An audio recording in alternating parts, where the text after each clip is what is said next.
Hey everyone, and welcome to the SafeSimpleSound podcast, College Planning Edition. I'm your host, Alex, and I'm thrilled to have you join us today for a topic that's top of mind for so many families: college planning. Now, if you're feeling a little overwhelmed by the whole college funding process, you're definitely not alone. There's so much information out there, and let's be honest, a good chunk of it is actually misinformation. That's why today's episode is so crucial.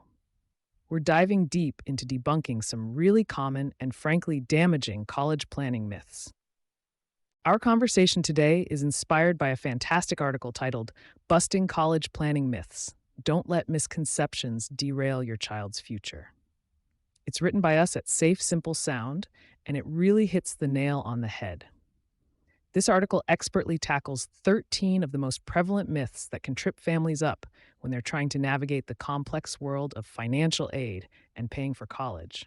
One of the biggest takeaways from the article, and something we'll definitely unpack today, is the myth that we make too much money, we won't qualify for any aid. This is such a pervasive misconception, and it prevents so many families from even applying for financial aid in the first place. The reality, as the article points out, is that many avenues for aid, including federal loans and even aid from private colleges, are still accessible, even if you have a solid income. Another key point is understanding that the Student Aid Index, or SAY, isn't the final bill. It's just a starting point. Knowing that difference alone can really shift your perspective on affordability. At Safe Simple Sound, we're all about empowering you to seize financial control and understand your financial choices. And that's exactly what we aim to do with this episode. We want to equip you with the accurate information you need to make sound decisions about your child's education. So to guide us through this maze of misinformation, we've broken down today's episode into 5 key topics, all drawn directly from these crucial myths. First, we'll tackle busting myths about financial aid eligibility. We'll look at why assumptions about income, and even things like trust funds, might be completely wrong, and how to ensure you're not leaving money on the table. Next, we'll move on to unpacking savings and asset myths in college planning. Is spending down your savings a good strategy? Is a 529 plan the only answer? We'll sort through these common questions. Then, we'll demystify something that confuses a lot of people: the Student Aid Index, or SA, and college costs in general. We'll break down what the SA really means and how to truly understand the cost of college. After that, we'll get into sorting fact from fiction, student loans and scholarships. Are all student loans bad? Are scholarships only for straight-A students? Prepare to have your assumptions challenged. Finally, we'll wrap up with a really important point: the danger of copycat college plans. Why blindly following your neighbor's advice can be a recipe for disaster, and why personalization is absolutely key. So get ready to ditch the myths and gain clarity on college funding. Let's get started and make this complex topic a little more safe, simple, and sound. Now, let's be honest, the whole world of financial aid can feel like a maze, right? There are so many rumors and misconceptions floating around, it's easy to feel lost before you even start. And that's a real problem, because these myths can actually prevent families from even applying for aid they might really deserve. So today, we're going to bust through some of the biggest myths about financial aid eligibility and get you feeling confident about taking that first step. We're going to tackle 3 big misconceptions that I hear all the time. Ready to get started? Let's jump right in. Myth number 1, and this is a big one: we make too much money, we won't qualify for any aid. Sound familiar? I bet a lot of you have thought this at some point. The reality is, it's just not that black and white. Yes, your income is definitely considered when determining financial aid eligibility, but it's not an automatic disqualifier. Think of it like this: just because you earn a decent salary doesn't mean you can easily write a check for tens of thousands of dollars every year for college, right? Colleges, especially private colleges, understand this. Many of them have really generous financial aid programs specifically designed to help families across a range of income levels afford their education. They look at the whole picture: Your income, yes, but also your assets, family size, and even the number of kids you have in college at the same time. So, have you ever dismissed even looking into financial aid because you thought you just made too much? Maybe you heard it from a friend or just assumed it was the case. It's a really common assumption, but it could be costing you. Don't let this myth stop you from exploring your options.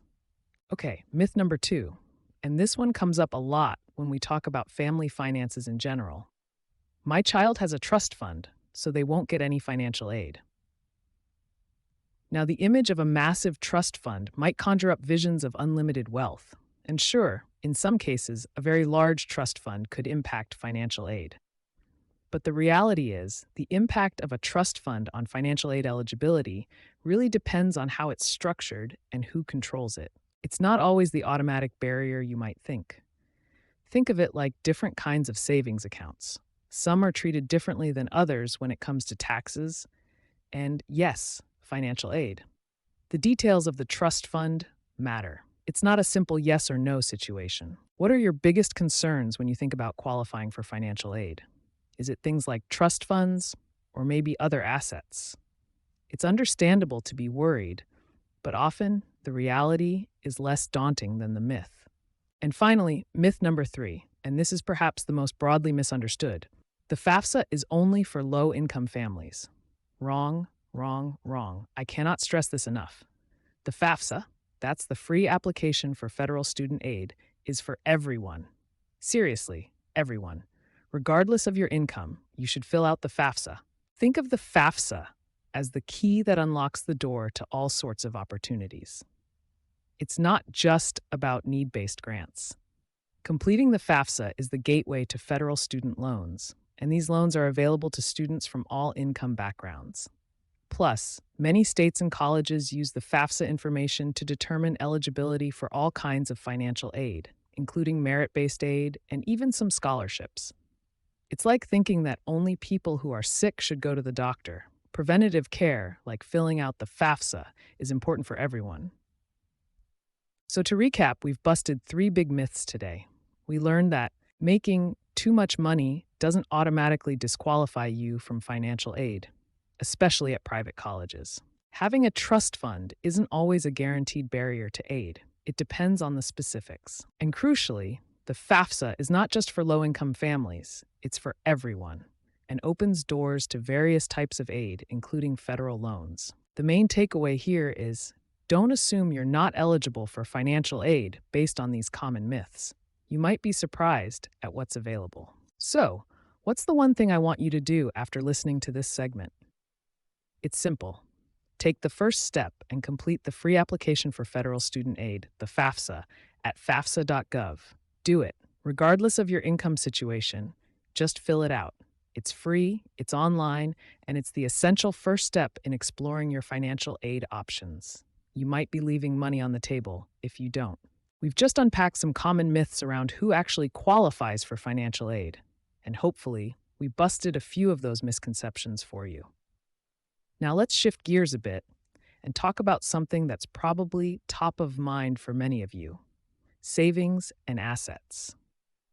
Specifically, we're going to be unpacking savings and asset myths in college planning. Because when it comes to figuring out how to pay for college, there's a lot of advice out there, and not all of it is, shall we say, sound.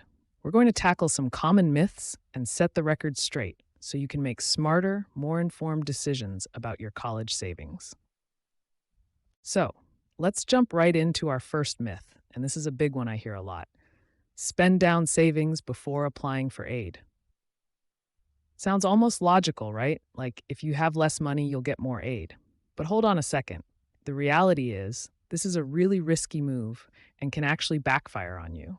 You see, the FAFSA, that free application for federal student aid form we talked about earlier, it treats assets in a very specific way. It doesn't just look at your total savings and say, oh, they have X amount, reduce their aid.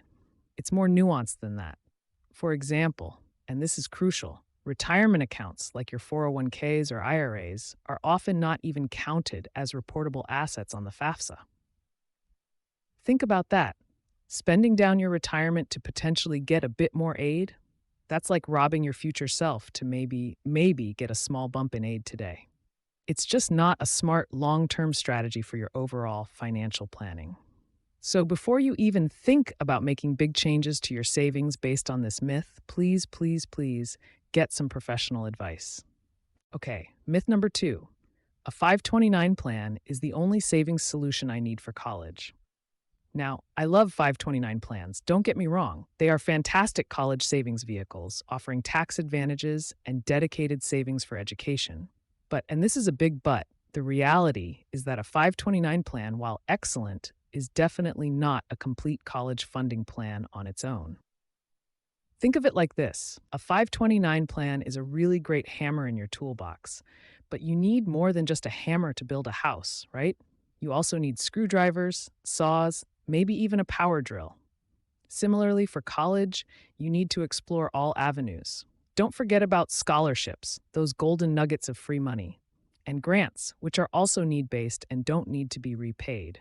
And even work study programs can be a valuable part of the puzzle, allowing your student to earn money while in college. So, yes, use a 529 if it makes sense for you, but please expand your horizons and look at all the tools available for college funding. Moving on to myth number 3. Cash flow will cover college costs. The optimistic approach. We'll just pay for it out of our monthly income.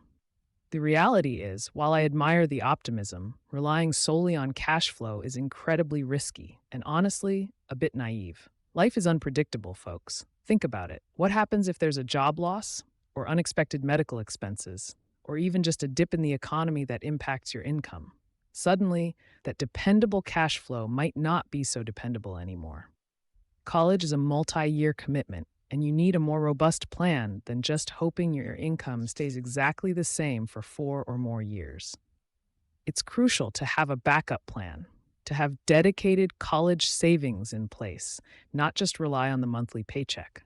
Think of it like a safety net. You hope you never need it, but you're sure glad it's there if you do. And finally, myth number 4. I'm going to sell my rental property to fund college. Okay, this one sounds like a solid plan on paper, right? Invest in real estate, it appreciates, then sell it when college time rolls around. The reality is, and anyone who's been around the block with real estate knows this, real estate markets fluctuate. They go up, they go down, and sometimes they can take a pretty big dip at the exact wrong moment. Imagine if you were counting on selling that rental property at a certain price to fund your child's tuition, and then the market takes a downturn. You might be forced to sell at a loss, or worse, not be able to sell at all when you need the funds. The key takeaway here is diversification.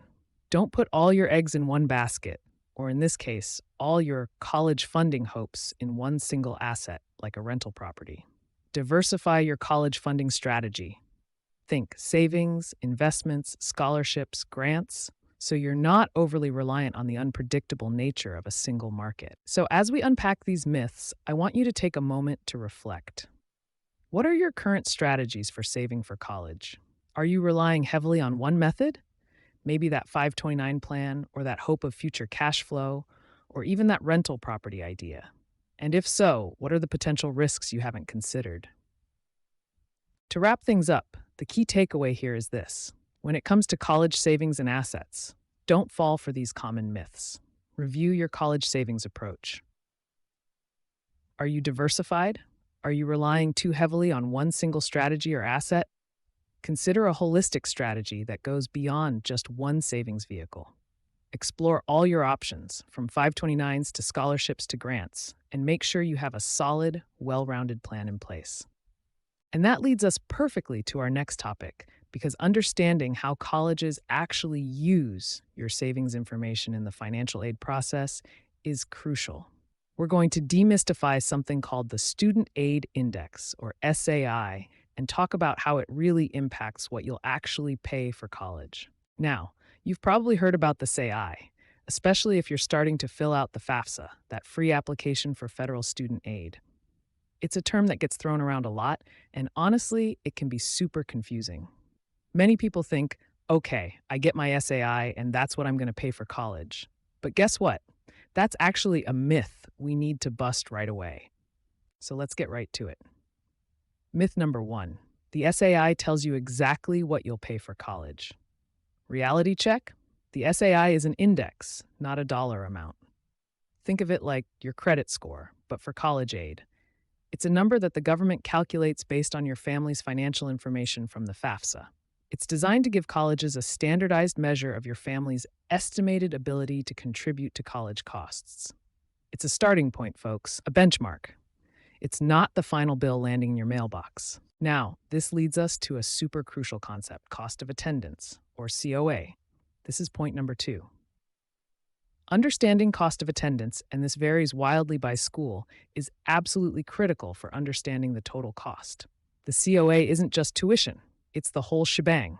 It includes tuition and fees, yes, but it also factors in room and board, books, supplies, transportation, and even personal expenses. Think about it. Going to a state school in your hometown versus a private university in a major city, those COAs are going to be dramatically different. One school's COA might be $30,000 a year, while another could be $70,000 or even more. So, ignoring the COA is like only looking at the sticker price of a car and forgetting about gas, insurance, and maintenance. You're not getting the full picture of the real cost. And that brings us to the real cost equation, point number three. Ready for some simple math that can save you a headache? College cost, that's the COA we just talked about, minus your financial aid package equals your out-of-pocket cost. This is where it all comes together. The SAI is used by colleges to help determine your financial aid package. This package can include grants, scholarships, work study, and yes, sometimes loans. The bigger and better that financial aid package, the lower your out-of-pocket cost will be. So you might see a high SAI and initially panic. But if a school offers a generous aid package because their COA is high, your actual cost might be surprisingly manageable. Okay, so what's the key takeaway here? This is point number four, and it's vital. Don't fixate on the SAI alone. It's easy to get hung up on that one number, but it's just one piece of the puzzle. Focus on the school's COA and the potential aid package they offer. When you're researching colleges, don't just look at that advertised sticker price, because that's often just tuition and fees, or even just tuition. Dig deeper. Find out the full cost of attendance for each school you're interested in, and then start looking into their financial aid policies and what kind of aid they typically award. Let me ask you something to think about for a moment. Were you previously under the impression that the SAI was the final college bill? It's a really common misconception, so don't feel bad if you were. And now that you understand the importance of COA, how will understanding the COA influence your college research process? Will you start looking beyond just the price tag and digging into those total costs and aid opportunities? Because here's the thing, college is a big investment, and just like any big investment, you need to understand the real numbers. Don't let the SAI scare you or mislead you. It's a tool, not a verdict. So, here's your call to action for this segment. When you're researching colleges, make sure to look beyond that sticker price and actively investigate the cost of attendance, the COA, for each institution. It's going to give you a much clearer picture of the true financial commitment and help you make informed decisions. To quickly recap, remember the SAI is just a starting point. COA is the full cost picture, and your real cost is COA minus financial aid. Focus on COA and aid packages, not the SAI in isolation. Welcome back to SafeSimpleSound. We've just been unpacking the Student Aid Index, or SAI, and how that plays into the overall cost of college. And understanding those numbers is just the first step. Because the next big question, and often the most stressful one, is how are we actually going to pay for this amazing education? And that naturally brings us to the world of student loans and scholarships. Now, this area is absolutely loaded with myths and misunderstandings. It's like navigating a financial jungle sometimes. But don't worry, we're here to hack through the vines and get to the clear path. Today, we're going to bust some common myths about student loans and scholarships so you can feel more confident and informed as you plan for your child's future. Let's kick things off with student loans. A big myth I hear all the time is all student loans are the same. Think of it like saying all cars are the same, right? A minivan is definitely not the same as a sports car. And in the world of student loans, there's a huge difference between federal student loans and private loans. The reality is, federal loans are generally the better option. Why? Well, for starters, they typically come with lower interest rates. Think of it as getting a better deal on your borrowing. Plus, federal loans often have more flexible repayment options. Life throws curveballs, right? Federal loans understand that. They might offer income driven repayment plans or options to postpone payments if you're facing a financial hardship. And here's a big one.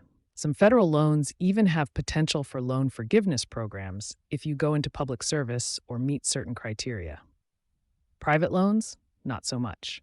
They're more like rigid, one size fits all, and often come with higher interest rates that can fluctuate. Now, let's tackle another common misconception. Avoid student loans at all costs. I get it, nobody wants debt. It's like that pile of laundry that just keeps growing. But the reality is, for many families, federal student loans can be a valuable tool to bridge the gap between savings, scholarships, and the total cost of college. Think of them as a bridge, not a burden when used responsibly. The key phrase here is responsible borrowing. It's not about taking out the maximum amount just because you can. It's about borrowing only what you need after exploring all other options, like those scholarships we'll talk about in a moment, and having a solid plan for repayment. Think of it like using a credit card. If you use it wisely and pay it off responsibly, it can be a helpful tool. But if you overspend and don't manage it, it becomes a problem. Federal student loans, used thoughtfully, can be that helpful tool to make college dreams a reality. All right, let's switch gears and talk about scholarships. Oh, scholarships! Everyone loves the idea of free money for college, but here's a myth that stops so many students and families in their tracks. Scholarships are only for perfect grades. This one is so wrong. It's like thinking every Olympic athlete was born with a gold medal around their neck. It takes more than just natural talent. The reality is, scholarships are awarded for a wonderfully diverse range of reasons. Yes, merit-based scholarships exist for academic achievement. Those are definitely out there. But there are also need-based scholarships that consider your family's financial situation. And then there's a whole world of scholarships based on talents, like in music, art, or athletics. Scholarships for specific majors, for community involvement, for leadership skills, even for unique hobbies. Think outside the box. Has your child volunteered at the local animal shelter? Plays a unique instrument? Is passionate about coding? There might be a scholarship out there for that. Encourage your student to explore beyond just their GPA. And finally, a myth that can be really discouraging, especially for those already in college. It's too late for scholarships in college.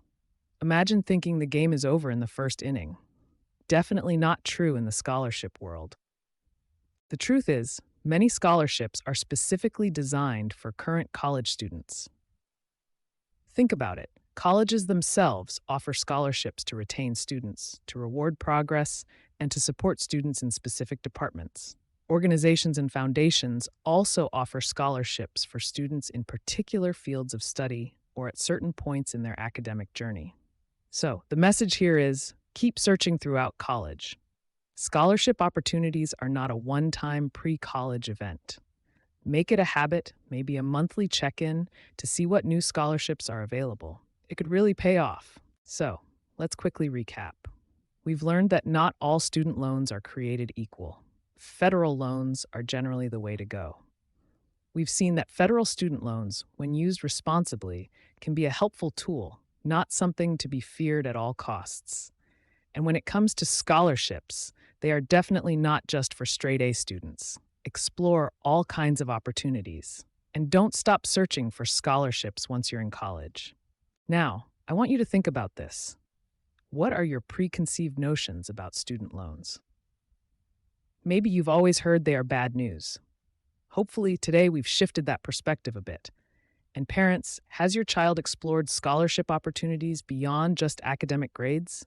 Maybe it's time to sit down and brainstorm their talents, their passions, their community involvement, and start digging for those hidden scholarship gems. Here's your call to action for this week. Encourage your student to actively search and apply for scholarships. Make it a family project and understand the benefits of federal student loans as a potential funding tool. They are there to help bridge the gap responsibly. Don't let myths hold you back from exploring these valuable resources. We were just talking about sorting through the maze of student loan options and scholarship opportunities, and hopefully you're feeling a bit more empowered to navigate those waters. But that brings us to an even bigger picture question when it comes to college planning, and that's what we're diving into today: the real danger of copycat college plans. You know, it's so natural, isn't it? You see your neighbor's kid heading off to their dream school, and you think, wow, they must have it all figured out. Maybe you grab coffee and start picking their brain. And while it's great to connect with your community, today we're going to talk about why simply copying someone else's approach to college funding can be a recipe for, well, let's just say a financial headache. So, let's bust this myth right away. My friend's plan will work for us. Sounds simple, right? Reality check. Danger. Danger. Think of it like this: everyone's body is different, right? What works for your friend's diet might be terrible for you. College funding is the same. Every single family's financial situation is as unique as a fingerprint. Maybe your friends have a different number of kids, different retirement savings timelines, or even a different risk tolerance when it comes to debt. And then you throw in the college financial aid system. It's honestly like trying to understand a foreign language sometimes, with all its complex rules and formulas. What qualifies for aid, how assets are counted, it's not straightforward. So, blindly assuming your friend's strategy will magically work for you? That's a really risky move. And this leads us to our next point. Anecdotal advice can be incredibly misleading and frankly costly in college planning. Think about it. Your friend tells you, oh, we just emptied out our savings account to look poorer on the financial aid forms. Yikes. That might sound like a clever trick at a backyard barbecue, but in reality, it could be completely wrong advice and even hurt your aid eligibility. Maybe they were misinformed, or maybe their specific situation was different. Financial aid formulas are nuanced. What worked, or seemed to work for them, could actually backfire spectacularly for you. It's like hearing from a friend that a certain stock is a sure thing. Would you bet your life savings on it without doing your own research and maybe talking to a professional? Probably not. College funding deserves the same level of careful consideration, if not more, given the stakes. This brings us to what is absolutely crucial: the importance of seeking professional, personalized guidance tailored to your specific family circumstances. Imagine trying to build a house using only instructions from a DIY blog and your neighbor's vague recollections of their home renovation. Sounds stressful, right? College planning is just as complex and important as building your financial future. A qualified financial advisor who specializes in college funding isn't just going to give you generic tips. They're going to take a deep dive into your situation, your income, your assets, your goals, your child's college aspirations, and create a roadmap that's designed just for you. They understand the ins and outs of financial aid, the different types of college savings vehicles, and strategies to maximize your resources. It's like having a financial GPS guiding you through the often confusing terrain of college costs. Because let's be crystal clear, college funding is absolutely not a one-size-fits-all situation. Think of it like buying shoes. You wouldn't just grab a pair of size 9s off the shelf because your buddy wears a size 9, right? They might be way too big or too small for you. You need to try them on, make sure they fit your feet perfectly.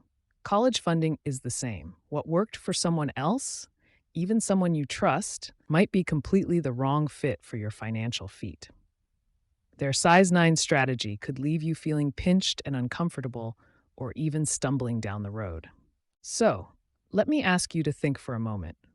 Have you ever been tempted to follow advice from friends or neighbors about college planning without really digging into whether it's right for you? And what are some of the unique aspects of your family's finances that you know need to be considered when you're thinking about college? Take a moment to reflect on that. Because here's the bottom line: when it comes to your child's future and your financial well-being, You deserve more than just guesswork or borrowed plans. You deserve a strategy that's as unique as you are. Don't rely on generic advice that you picked up at a barbecue or online forum. Seek personalized guidance. We're here to help. We're offering a free, no pressure, 15-minute consultation to chat about your unique college funding needs. Let's get you started on the right path, a path that's tailored just for you and your family. Just head over to SafeSimpleSound.com/contact to schedule your free consultation. And that brings us to the end of today's deep dive into college planning myths. Wow, we covered a lot, didn't we? From busting the idea that you might make too much money for financial aid, to understanding that the SAH isn't the final scary number, and realizing that scholarships are out there for so much more than just perfect grades. I really hope this episode has cleared up some of the confusion around paying for college. Honestly, if there's one thing I want you to take away from our conversation today, it's this. Don't let those common misconceptions hold you back from exploring all your options for college funding. As we learned from the article and really emphasized throughout each topic, personalized guidance is absolutely key. What works for your neighbor might not work for you, and that's perfectly okay. I found the discussion around diversifying your college savings beyond just one method, like relying solely on a 529 plan or selling a rental property, to be particularly impactful. And I think understanding the difference between federal and private student loans is absolutely crucial for responsible borrowing.